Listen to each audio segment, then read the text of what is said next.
नमस्कार। The Hindustan wisdom में आपका स्वागत है। कल्पना कीजिए कि एक महिला इतनी मजबूत, इतनी दृढ़ निश्चयी है कि वह अपने पति की जान बचाने के लिए मृत्यु के देवता यम को चुनौती दे सकती है। सुनने में यह सदियों पुरानी कहानी लगती है ना? खैर, ठीक यही तो सावित्री ने किया था, भाग्य और मृत्यु की शक्तियों को चुनौती देते हुए। मेरे साथ जुड़ें और सावित्री के साहस, प्रेम और भक्ति की महाकाव्य कहानी को उजागर करें। आप इस पौराणिक गाथा को मिस नहीं करना चाहेंगे। चलिए शुरू करते हैं। मद्र देश में अश्वपति नाम का एक कुलीन राजा रहता था। विवाह के कई वर्षों बाद भी राजा को कोई संतान नहीं हुई। इसलिए संतान प्राप्ति की कामना से उसने और उसकी पत्नी ने देवी सावित्री को प्रसन्न करने के लिए कठोर तपस्या की। 18 साल बाद दंपत्ति के घर एक बेटी पैदा हुई। उन्होंने देवी के प्रति अपनी कृतज्ञता व्यक्त करते हुए लड़की का नाम सावित्री रखा। लड़की बड़ी होकर एक दिव्य सुंदर युवती बन गई। वह बुद्धिमान और शास्त्रों में पारंगत थी। उसका आभा मंडल ऐसा था कि बहुत कम राजकुमारों में उसे विवाह करने का साहस था। जब विवाह का प्रस्ताव नहीं आया तो अश्वपति ने सावित्री से कहा कि तुम स्वयं ही कोई उपयुक्त वर खोजो। जाओ, अपने लिए ऐसा पति खोजो जो गुणों में तुम्हारे बराबर हो। मैं तुम्हारी शादी उस लड़के से करवा दूंगा जिसे तुम पसंद करोगी, उसने कहा। सावित्री अपने पिता के कुछ पुराने मंत्रियों के साथ एक योग्य जीवन साथी की तलाश में निकल पड़ी। वह विभिन्न शहरों और कस्बों में घूमती रही, तीर्थ यात्रा करती रही, ऋषियों से मिलती रही और भावी पति की तलाश करती रही। जंगल से गुजरते समय उसकी मुलाकात सत्यवान नाम के एक चतुर युवक से हुई। एक मुलाकात में सावित्री उस पर मोहित हो गई।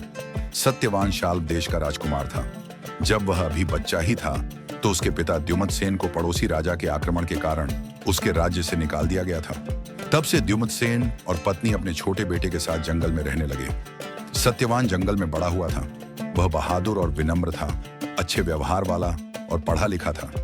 सावित्री ने सत्यवान के अलावा किसी और से विवाह न करने का मन बना लिया था। वह अपने राज्य लौट आई और अपने पिता को यह बात बताई। लेकिन एक समस्या थी। देवर्षि नारद ने विवाह को मंजूरी नहीं दी। क्या सत्यवान गुणवान नहीं है? अश्वपति ने पूछा। सत्यवान सूर्य के समान तेजस्वी, देवताओं के गुरु बृहस्पति के समान बुद्धिमान, इंद्र के समान साहसी और पृथ्वी के समान दृढ़ और संयमित है। वह उदार, सत्यवादी, मृदुभाषी, संयमी और बहुत सुंदर है, नारद ने उत्तर दिया, जिससे सावित्री और उसके पिता दोनों ही चकित हो गए। फिर समस्या क्या है? उन्होंने पूछा। सत्यवान का जीवन बहुत छोटा है। उसके पास जीने के लिए सिर्फ 1 साल बचा है, नारद ने कहा। अश्वपति, जैसा कि एक पिता से उम्मीद की जाती है, अपनी इकलौती बेटी की शादी ऐसे व्यक्ति से नहीं करना चाहते थे जिसकी इतनी जल्दी मृत्यु होने वाली थी। उन्होंने सावित्री से कोई दूसरा लड़का ढूंढने को कहा। हालांकि सावित्री अडिग थी। उसने कहा कि मैं सत्यवान से ही शादी करूंगी, किसी और से नहीं।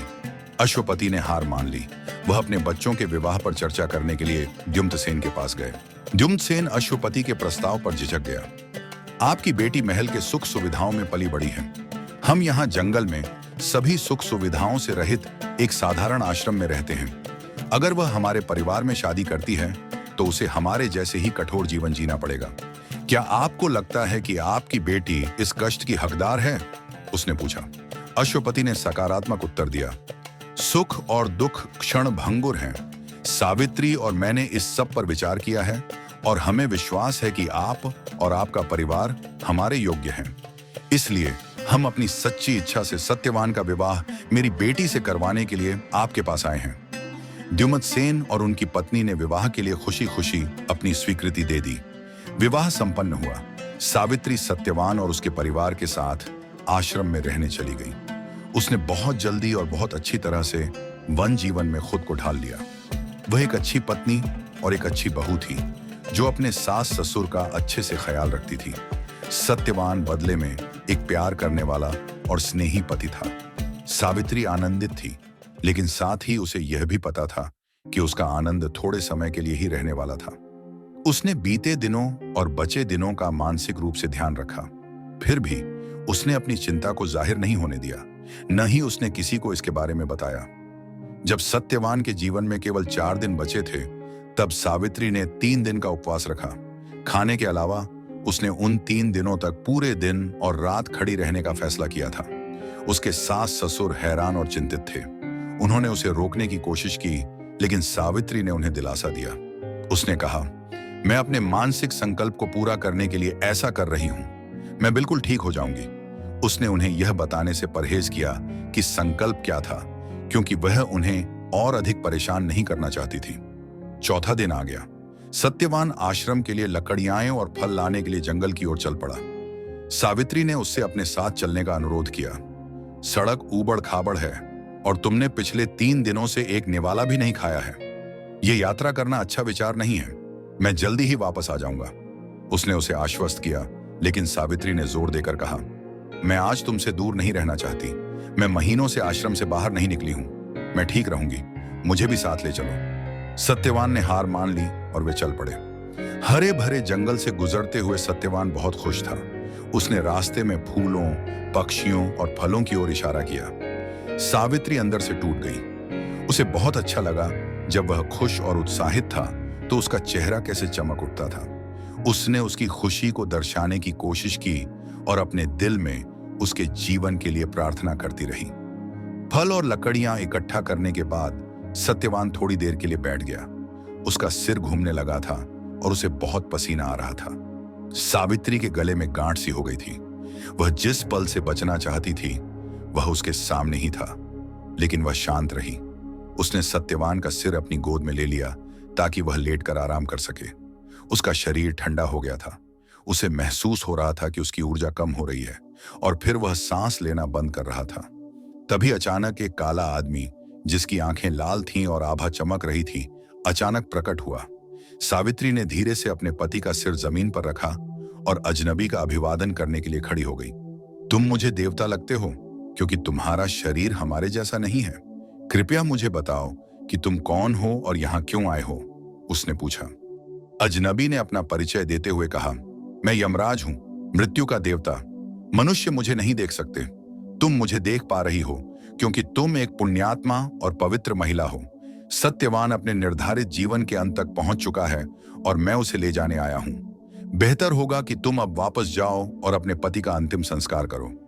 फिर उसने सत्यवान के शरीर से प्रकाश की एक अंगूठे के समान ज्वाला निकाली और पश्चिम की ओर चल दिया। सावित्री उसके पीछे चली गई। उसने कहा, मैं अपने पति को कैसे छोड़ सकती हूं? मुझे भी वहीं जाना चाहिए जहां वे जाते हैं। कुछ दूर चलने पर वह यमराज से बातचीत करने लगी।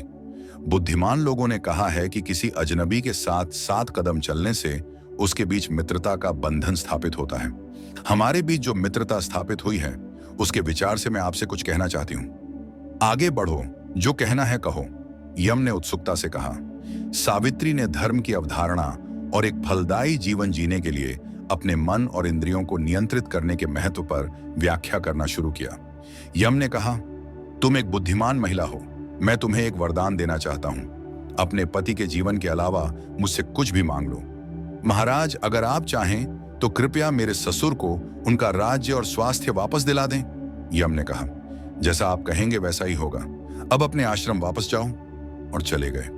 हालांकि सावित्री उनके पीछे पीछे चलती रही।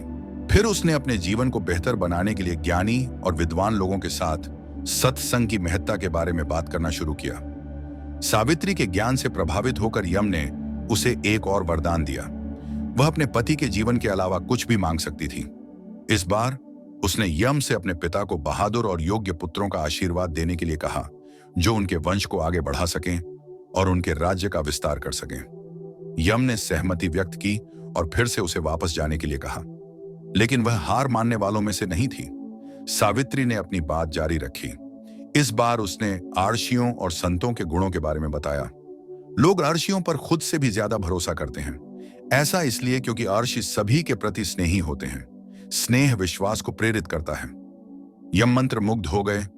तुम निश्चित रूप से एक चतुर महिला हो। मुझे ऐसी परिपक्वता वाले लोग बहुत कम मिलते हैं।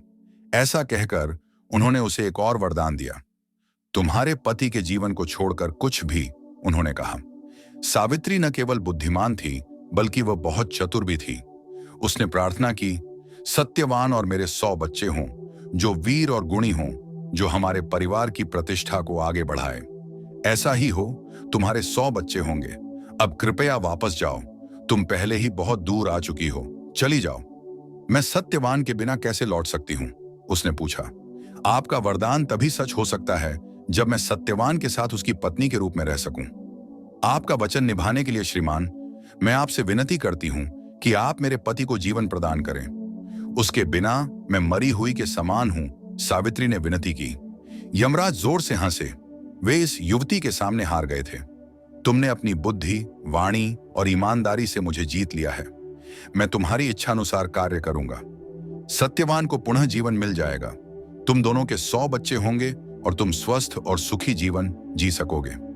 यम ने उसे आशीर्वाद दिया और चले गए।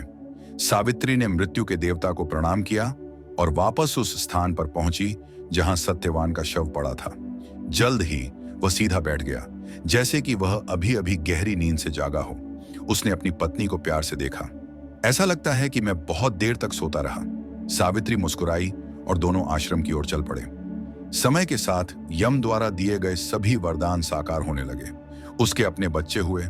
उसके ससुर ने राजा के खिलाफ जनता के असंतोष के जरिए अपना राज्य वापस पा लिया, जिसने उसे बेदखल कर दिया था। और उसके माता पिता के पास ऐसे बच्चे थे जो उनके प्रतिष्ठित नाम को आगे ले जा सकते थे। सावित्री अटूट प्रेम और शक्ति की प्रतिमूर्ति, जिसने मृत्यु की अंतिम शक्ति को चुनौती दी। उनकी कहानी हमें याद दिलाती है कि सच्ची भक्ति और साहस सबसे कठिन चुनौतियों को भी पार कर सकता है। अगर आपको यह पौराणिक कथा पसंद आई है तो लाइक बटन दबाना ना भूलें। इसे अपने दोस्तों के साथ शेयर करें और पौराणिक कथाओं से जुड़ी और भी रोचक कहानियों के लिए सब्सक्राइब करें। और कमेंट बॉक्स में बताएं कि आपने इस वीडियो से क्या सीखा। अगली बार तक जिज्ञासु बने रहें, प्रेरित रहें और हमारी दुनिया को आकार देने वाले अविश्वसनीय इतिहासों की खोज करते रहें। इस वीडियो को देखने के लिए धन्यवाद।